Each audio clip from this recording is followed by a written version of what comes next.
الأكلة الشعبية الأولى في مصر اللي عمرها أكتر من 100 سنة، المصريين بيعشقوها والسياح الأجانب بيخافوا يجربوها، وجربتها في كل المطاعم الشهيرة اللي بتقدمها ما عدا المطعم ده. فخلينا نشوف 30 سنة من الخبرة في الكشري والطواجن ممكن يقدموا لنا إيه مختلف عن اللي إحنا متعودين عليه. أول حاجة لفتت انتباهي هي الدقة بتاعتهم اللي لونها كان أحمر شبه الصلصة وفي نفس الوقت بتنزل سخنة. لقيتهم بعد كده بيقولوا لي إن أنا لازم أستخدم كل كمية الصلصة والدقة اللي بتنزل مع الطبق لأن هم منسبينها، ولما عملت كده الدنيا اختلفت فعلا وبقت تجربة كشري مميزة جدا. والكشري ما ينفعش من غير العيش المحمص اللي عجبني الباكينج بتاعه والتوابل اللي عليه كانت رايقه جدا. تحسه كشري بيتي قوي.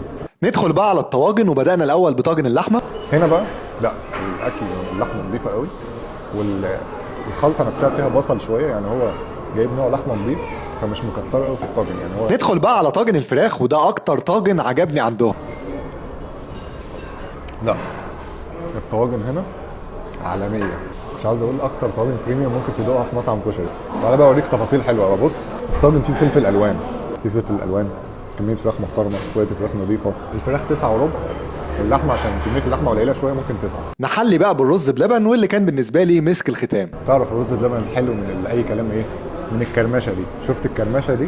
مش ببالغ لو قلت ان ده واحد من اجمل الرز بلبن اللي انا دقته السنه دي. عاملينه حلو قوي، سكره مظبوط، في دسامه لبن. 9 وربع من 10 الرز بلبن بتاعهم. والافتكاسه بقى اللي كيفتني قوي هي الرز بلبن اللي بقرع العسل. يا سلام يا سلام، ده الرز بلبن بتاعهم عالمي بصراحه.